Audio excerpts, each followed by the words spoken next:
Vamos abrir nossas Bíblias no livro de Ruth.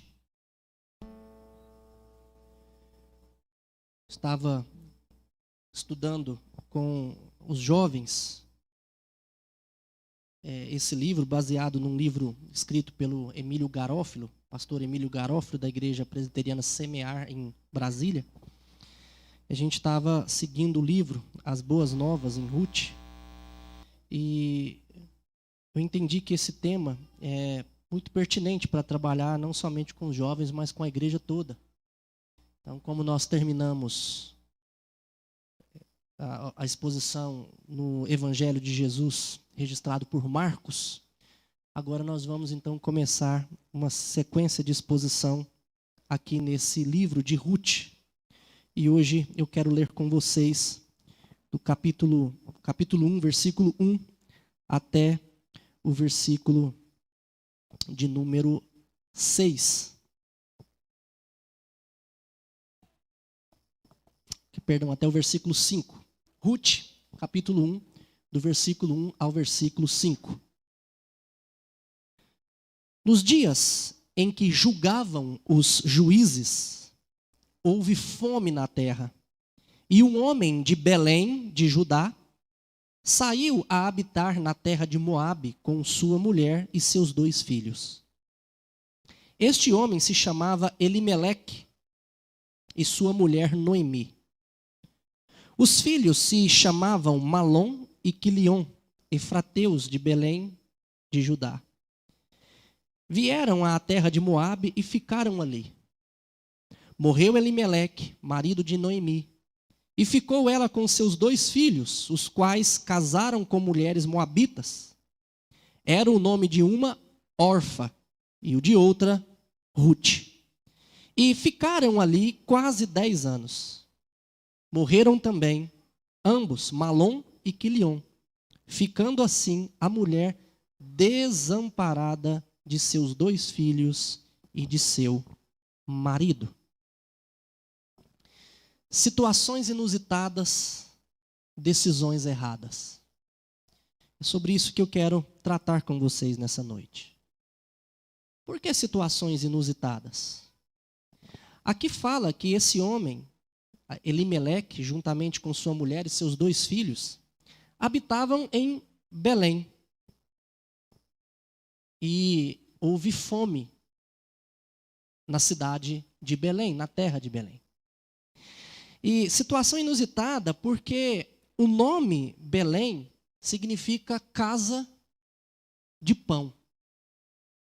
Ora, faltou pão na casa do pão. Por isso, uma situação muito inusitada. Deus havia prometido que eles habitariam uma terra que manava leite e mel, ou seja, abundante.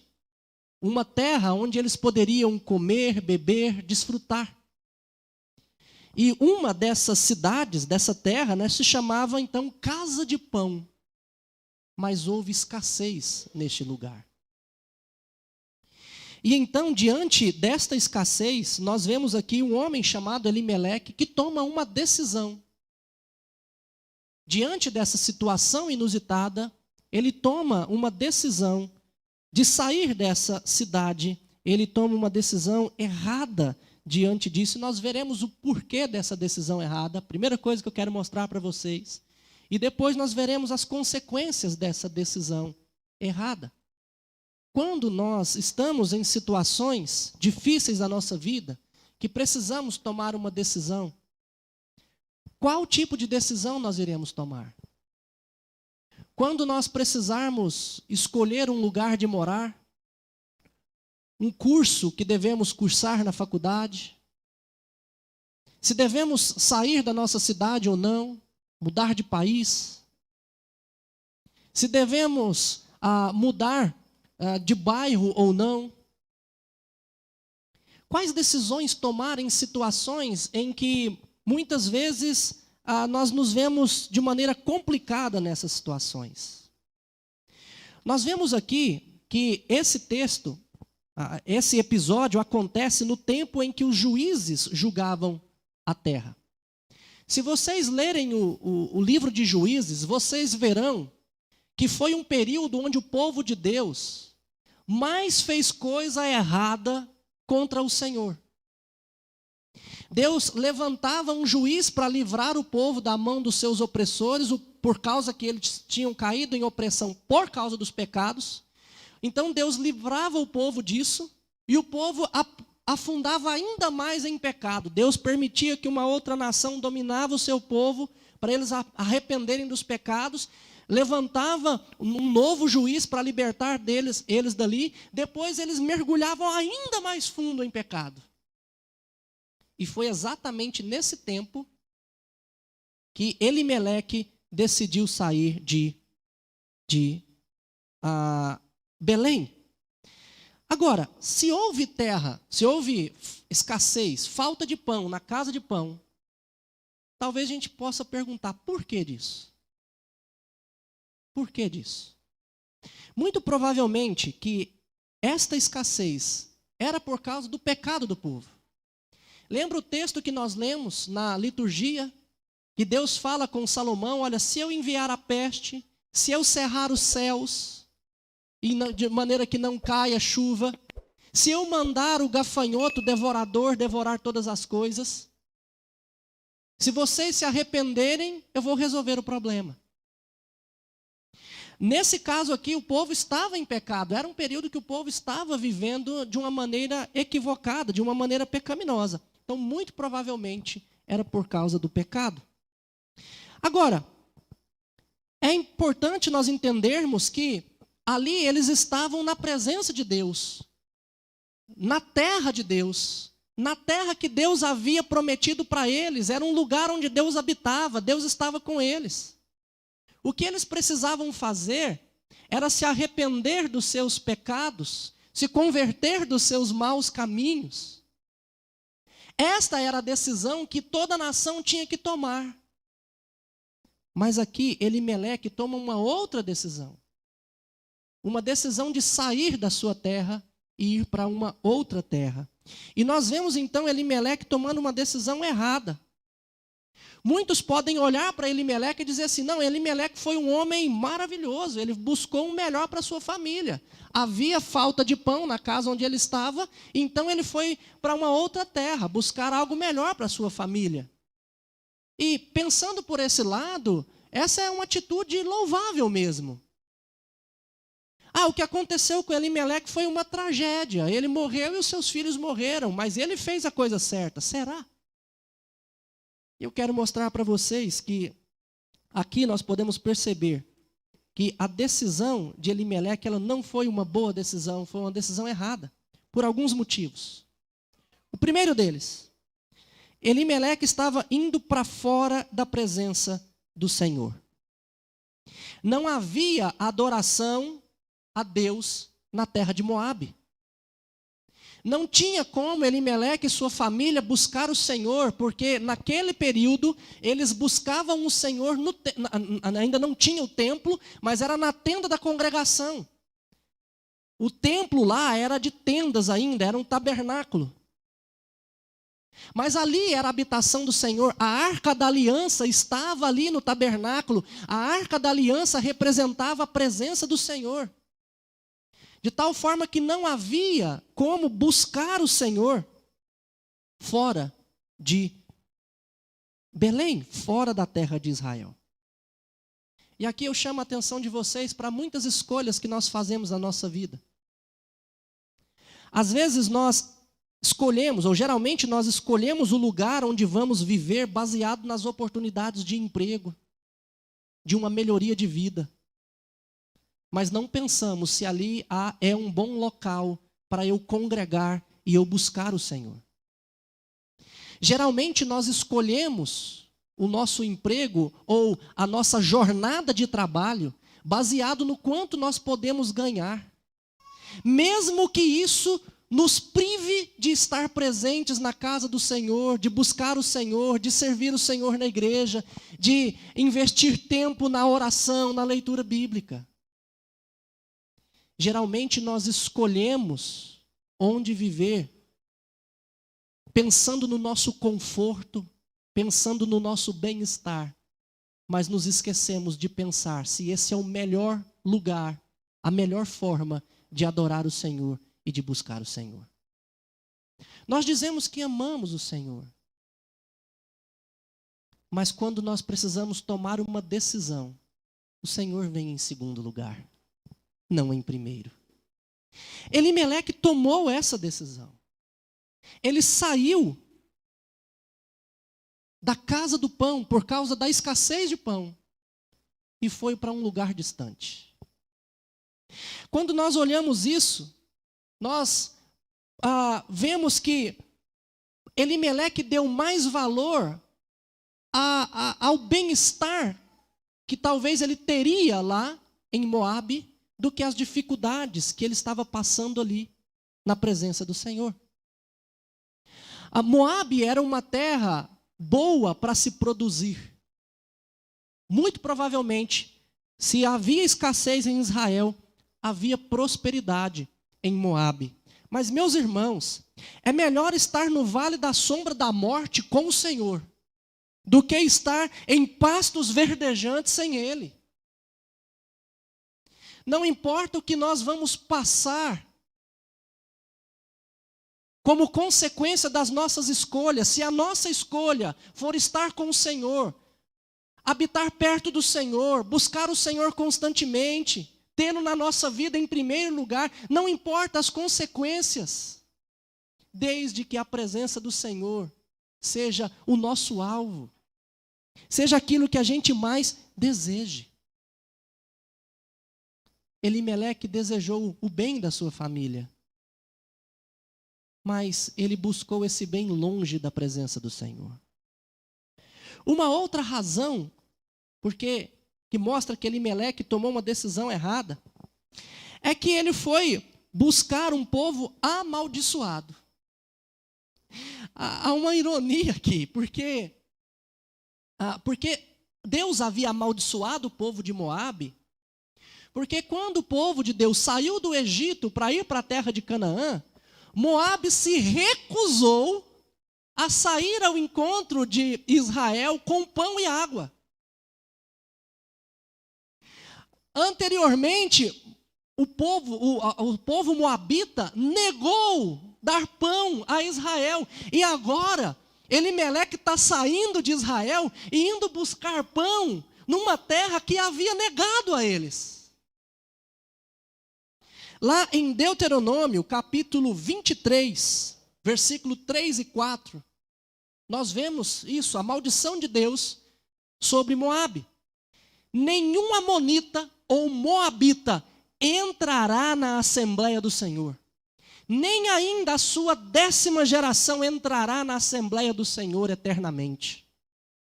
Porquanto não foram ao vosso encontro com pão e água no caminho quando saíeis do Egito, e porque alugaram contra ti Baalão, filho de Beor, de Petor, da Mesopotâmia, para te amaldiçoar. O povo moabita, além de não ter dado pão a eles quando eles necessitavam, ainda alugou um profeta para que profetizasse contra Israel.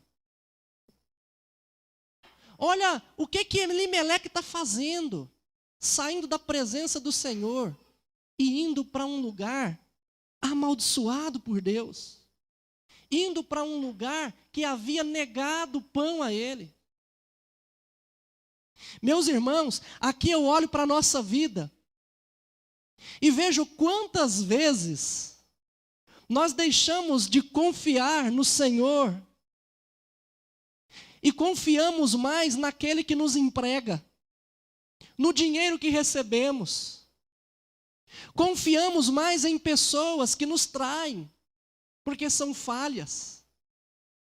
Quantas vezes nós deixamos a presença do Senhor em busca de outras coisas que não pode nos satisfazer? Quantas vezes fazemos isso? Quantas vezes não confiamos que se estamos na família da aliança, estamos na presença do Senhor, Ele pode cerrar os céus, pode vir a peste, O gafanhoto devorador pode devorar o que temos, mas se eu estou com o Senhor, eu posso confiar que o bem virá. Quantas vezes em situações difíceis da nossa vida, nós tomamos essas decisões equivocadas de ir para longe do Senhor e até vamos para terras amaldiçoadas, digamos assim, porque não confiamos no Senhor. E uma outra ironia disso daqui tem a ver com o próprio Elimeleque. O nome Elimeleque significa meu Deus é rei.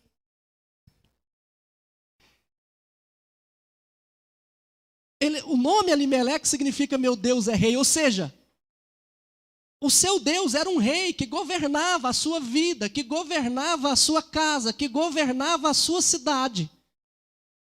Mas ele não tem esse Deus como rei, porque ele sai do governo desse rei e vai para um outro reino em busca de pão, porque ele não confia que o seu rei vai prover pão para a sua família.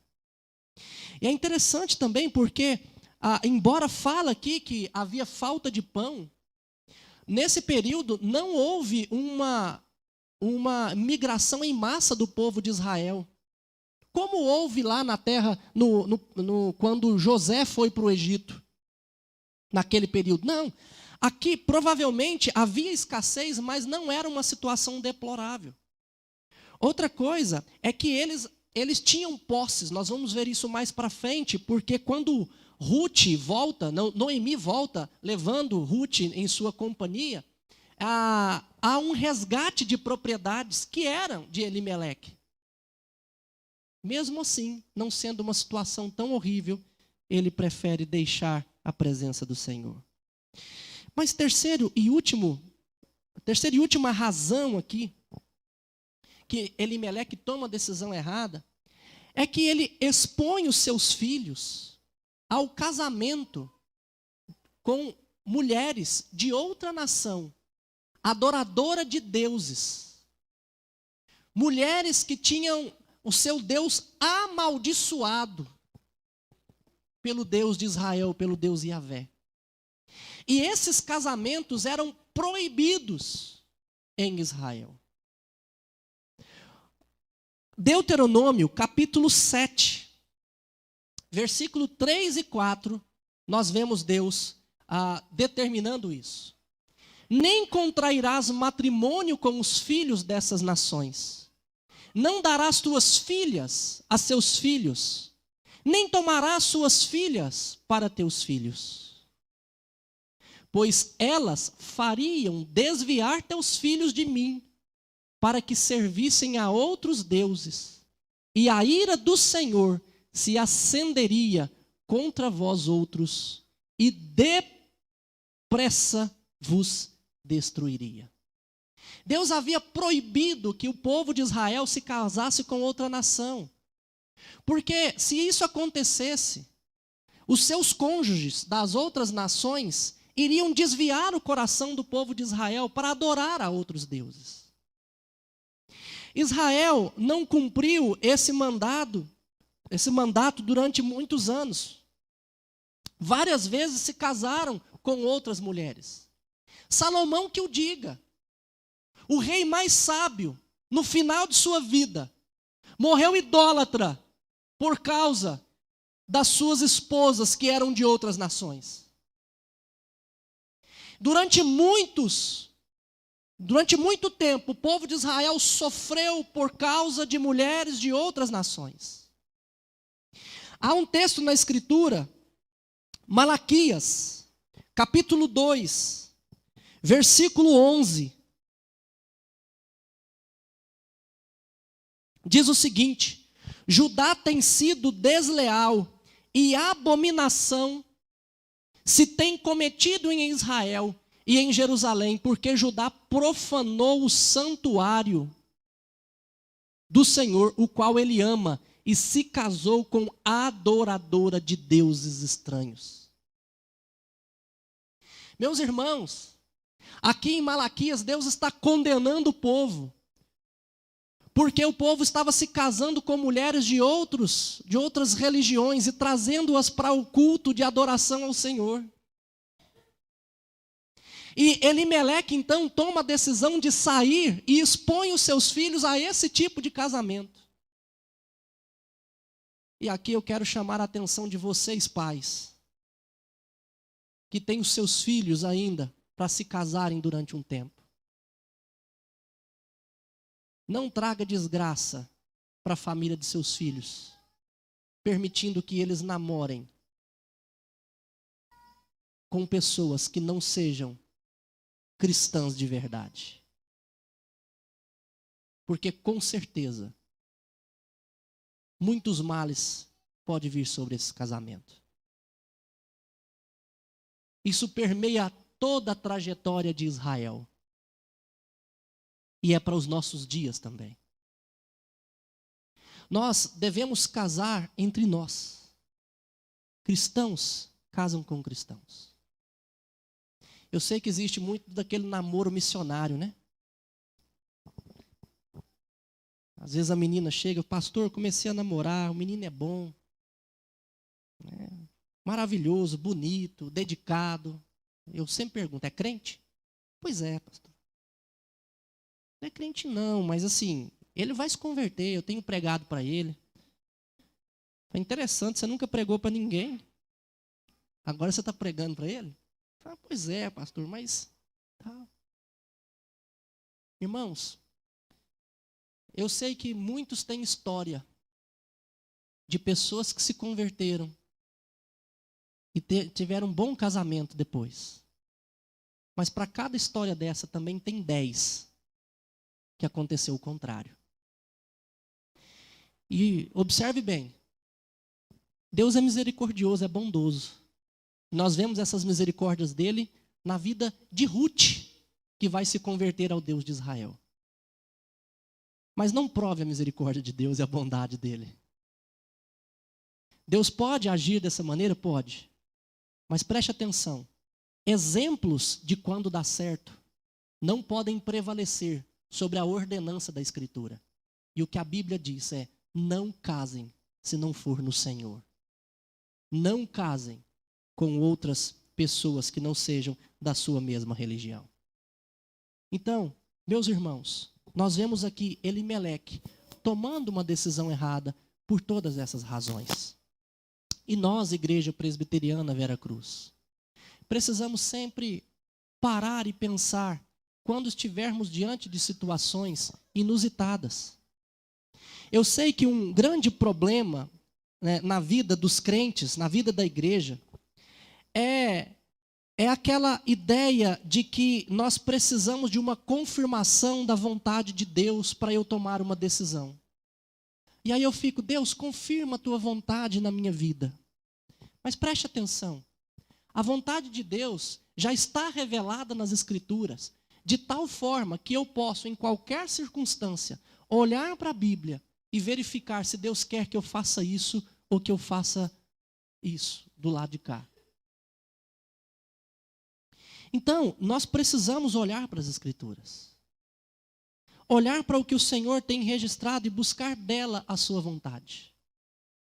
E com certeza, eu vou ter a sabedoria para agir de acordo com a vontade de Deus, se eu a buscá-la nas Escrituras. Se eu a buscá-la nas Escrituras. O problema é que às vezes nós pedimos uma confirmação da vontade de Deus, mas, na verdade, nós queremos moldar a vontade de Deus à nossa vontade. Eu já contei uma historinha aqui, eu acho que eu vou contar de novo. Tem muita gente que sabe, se você já riu dela, ri novamente. Quem nunca ouviu, por favor, ria também. Mas é aquela velha história da moça que pediu para o Senhor, né, um namorado. Ela já estava com 20 e tantos anos. Ela falou, Senhor, eu quero um namorado. E ela fez um propósito com Deus, né? Crente tem disso, né? Vou fazer um propósito com o Senhor. Falou, Senhor, eu vou para a igreja e vou começar a orar. Mas eu vou bem cedo e vou orar demais. E eu vou entender que o primeiro que entrar ali vai ser aquele que o Senhor tem para mim. O Senhor vai me dar um namorado, eu tenho certeza disso. E ela foi com todo fervor. Chegou antes que os diáconos. O diácono chegou para abrir a porta, ela estava lá. Antes que o Jamismar e o seu fiel escudeiro Gabriel aqui, né? Chega 3 horas da tarde. Chegou, dobrou o joelho, foi. A hora que o pastor chegou na igreja, chegou a assustar. Que isso? E ela está lá. Senhor, aquele que entrar, Senhor, eu vou entender que é meu namorado. Nesse momento, passou do lado dela o menino mais feio da igreja. Ela deu aquela olhada assim, baixou a cabeça de novo, falou, Senhor, eu estou falando sério, Senhor. Irmãos, às vezes a gente quer que a vontade de Deus seja nossa, mas eu preciso buscar nas Escrituras a vontade dele. Elimeleque não fez isso, mas nós precisamos fazer. Agora, em último lugar, é importante nós vermos as consequências do pecado. E aqui, uma consequência explícita. Versículo 5. Versículo 3, primeiramente, né? Morreu Elimeleque, marido de Noemi. E ficou ela com seus 2 filhos somente.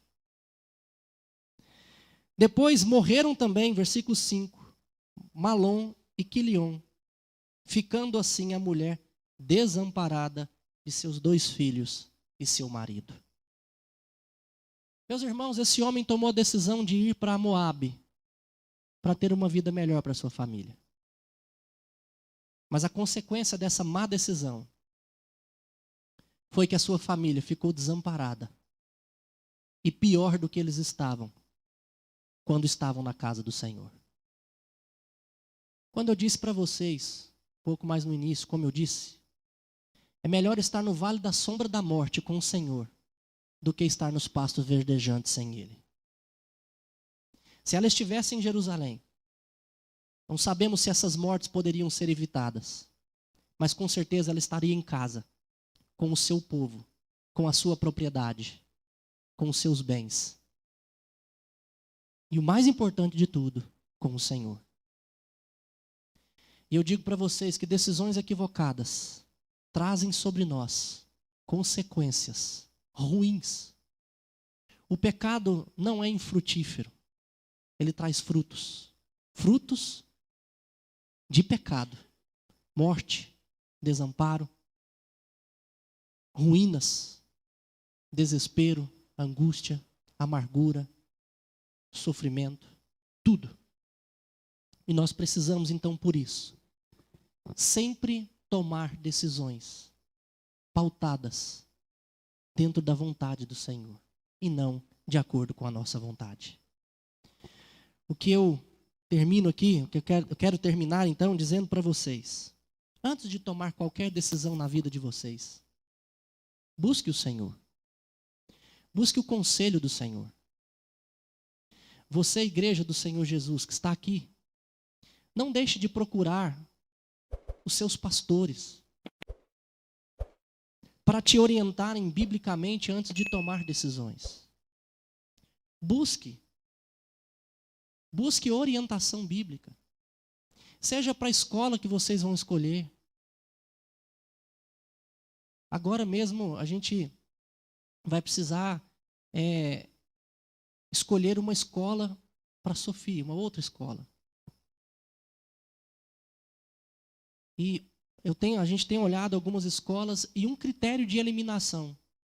Escolas que têm aula aos domingos.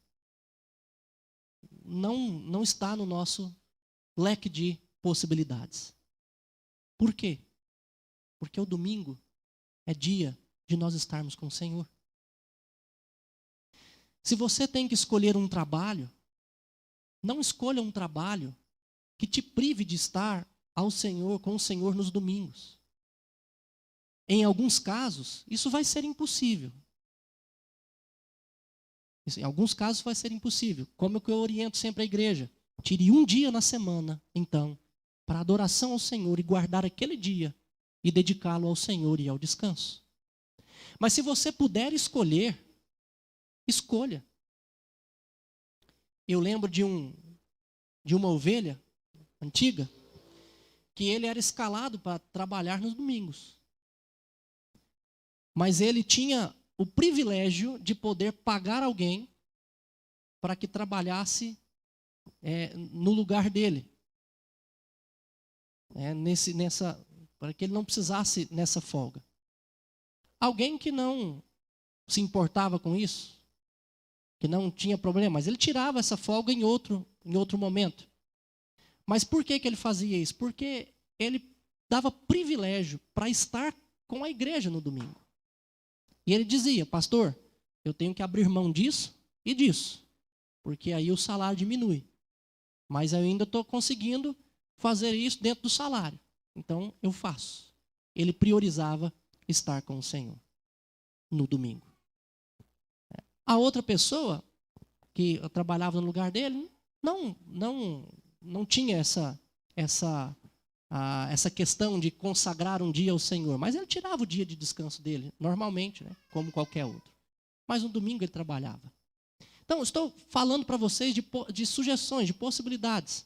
Outras pessoas que vão mudar de bairro por causa do trabalho. Eu digo para vocês, não tem problema nenhum. Nós moramos em um bairro, né, que às vezes as pessoas mudam, vão mais para o centro da cidade. Natural. Mas o que eu digo? Não vá para um lugar em que você fique distante de uma igreja que você não possa congregar. Não precisa ser aqui. Mas você tem que ter uma igreja que pregue o evangelho verdadeiro, que ensine. Ou seja, são decisões, irmãos, que precisam ser tomadas, levando em consideração que, em primeiro lugar, o Senhor. O Senhor. Tudo para o Senhor. Agindo assim, nós vamos agir da maneira correta. Vamos nos colocar de pé e orarmos ao Senhor.